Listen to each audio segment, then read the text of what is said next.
Okay, Assalamualaikum to Dr. Salwani binti Haji Arbak.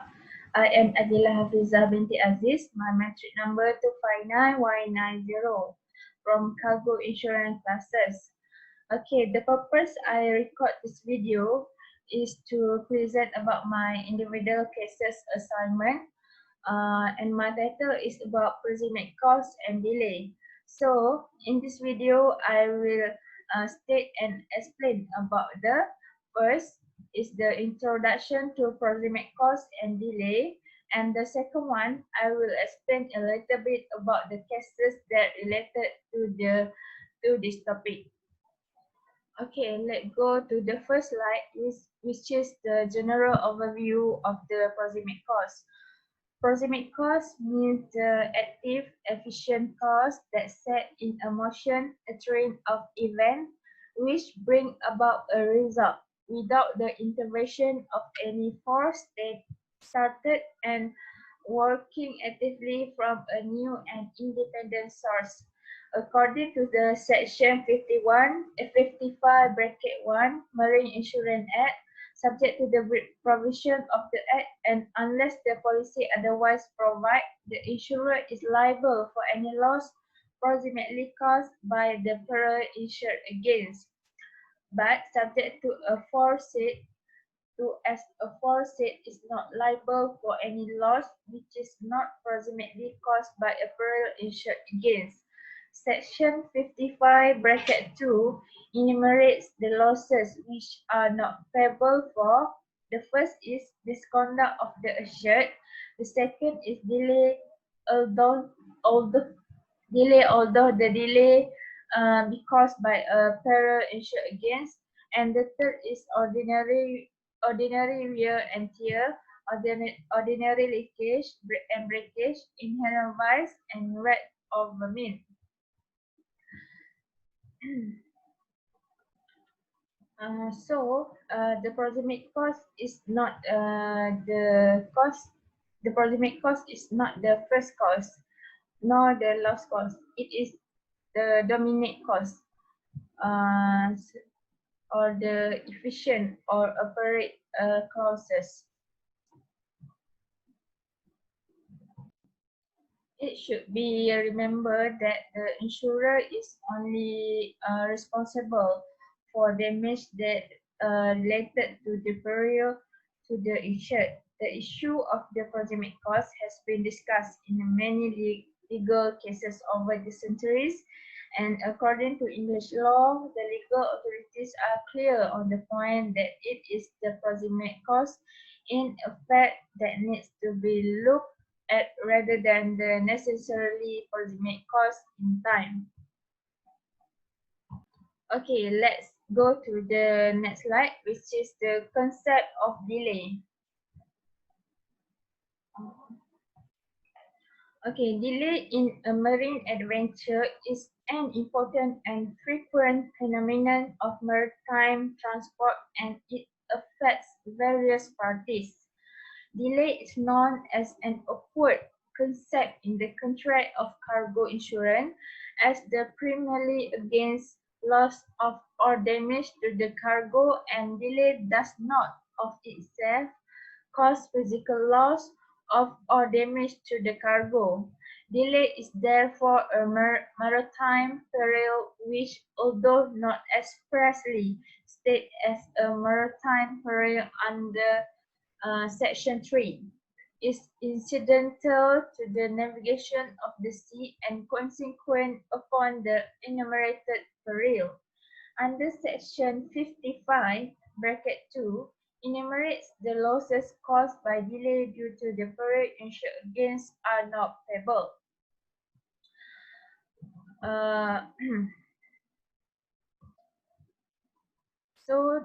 Delay means loss or damage to goods due to the insolvency caused by delay, even though delay is caused by an insured peril.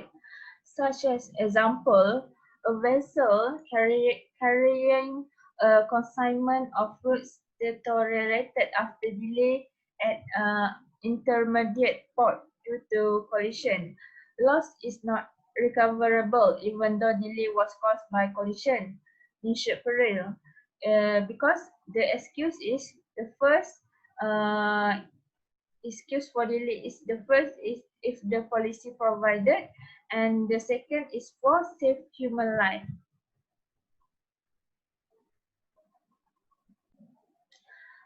The delay also occur after the goods have been unloaded from the vessel at the port at of discharge more than 60 days. The insurer is not liable if there is unreasonable delay without the lawful excuses.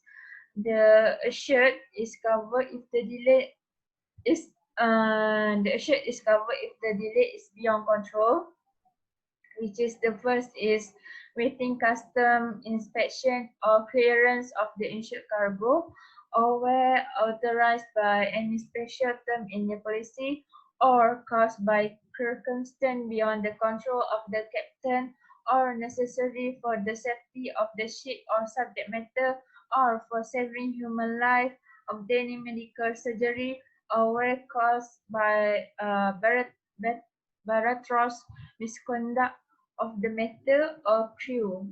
This is automatic continuance without notice or additional premium.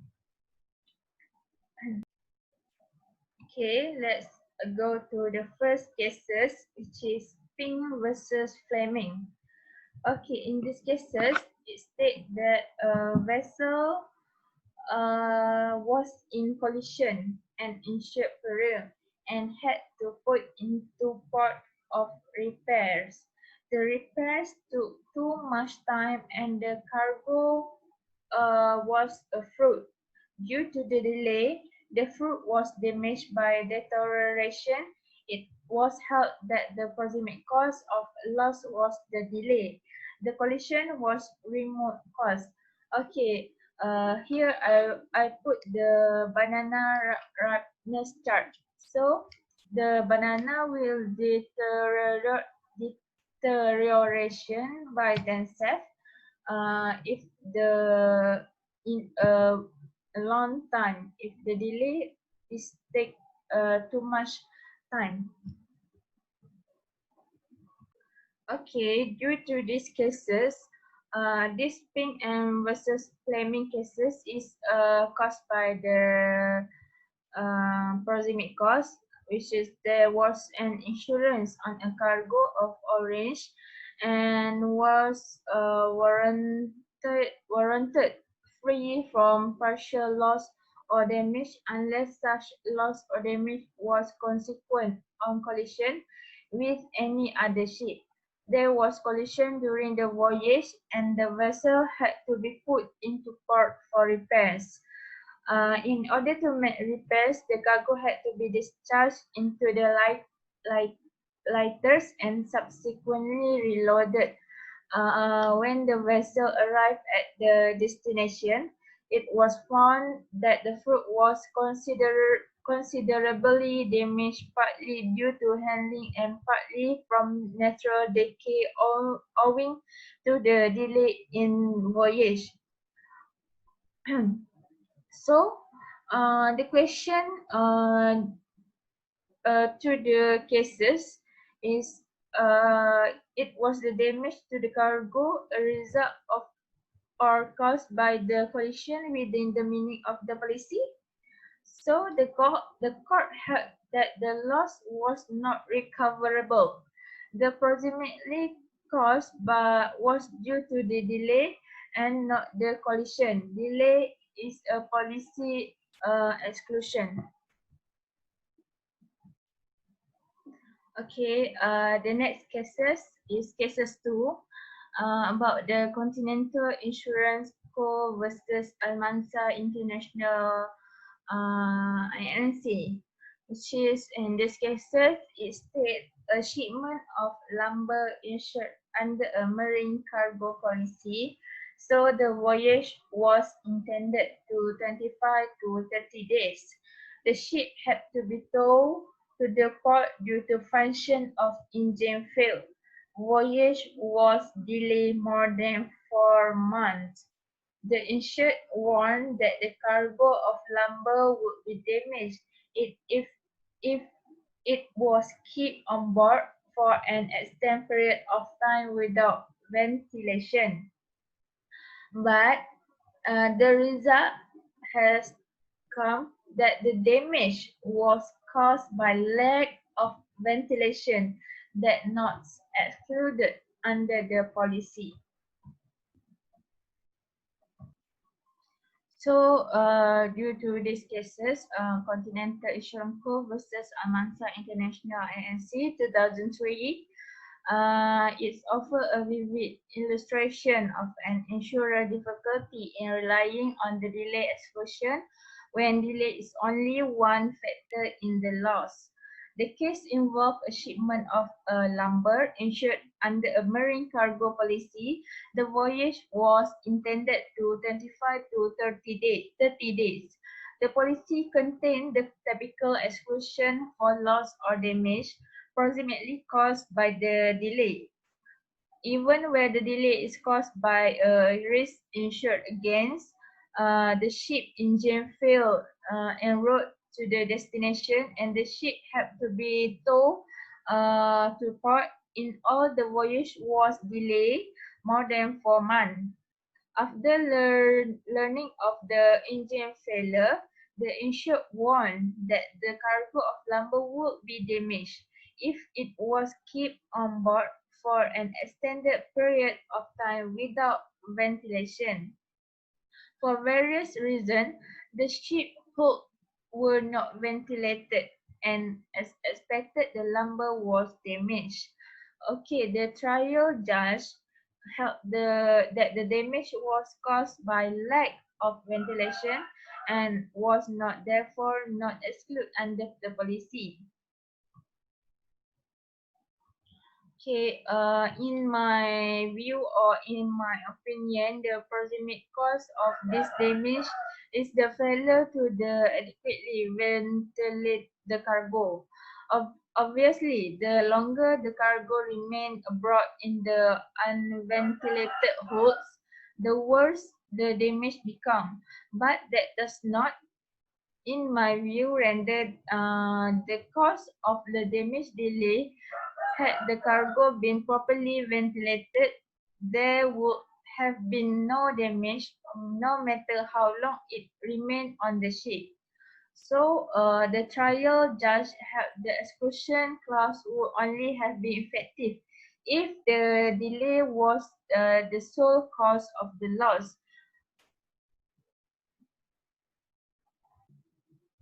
Okay, this is the third cases, which is the last cases in my topic. The third cases is Taylor versus Dunbar. Okay, in this cases, it state a cargo of meat had become putrid given that vessel carrying the cargo had been delayed due to bad weather. The meat was in no way affected or injured by the sea water, however, had to be jettisoned because of the damage. It was held by the court that the reason why the goods deteriorated was laid on the grounds that it was not among other perils. So, it was held by the court that the reason why the goods deteriorated was delay on the grounds that is was not among other perils, losses and misfortunes recoverable under the policy that the delay in the voyage has never been considered as covered. This principle was subsequently embodied in the Marine Insurance Act 1906 and had been thenceforth one of the few leading cases on delay. 2 points that are required to clarify in respect of the decision. Firstly, the judgment contain no particular reference to caution and delay as the last cause in time. Open the facts of the case. there was more than one delay, and but the first delay had occurred prior to the period of the sea, and the unexpectedly long delay had incidentally occurred last in time. It is submitted that considering the approach taken by court to the proximate causation in the 19th century, it would nevertheless not be fallacy to argue that the unreasonably long delay in the voyage was held not to be covered, as it was the last cause in time, although um, this was not expressly held in the decision.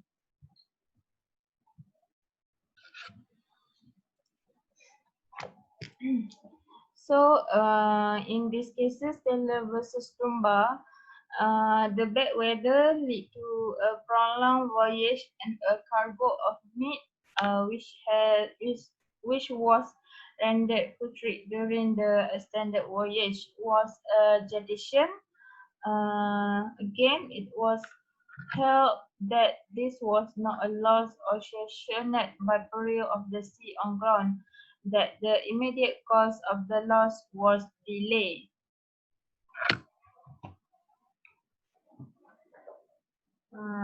Okay.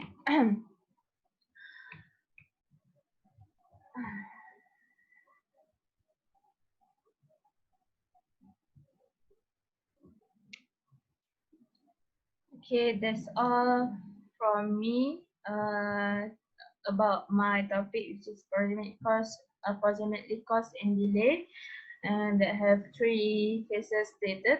So in conclusion, delay is very big issue that can be considered.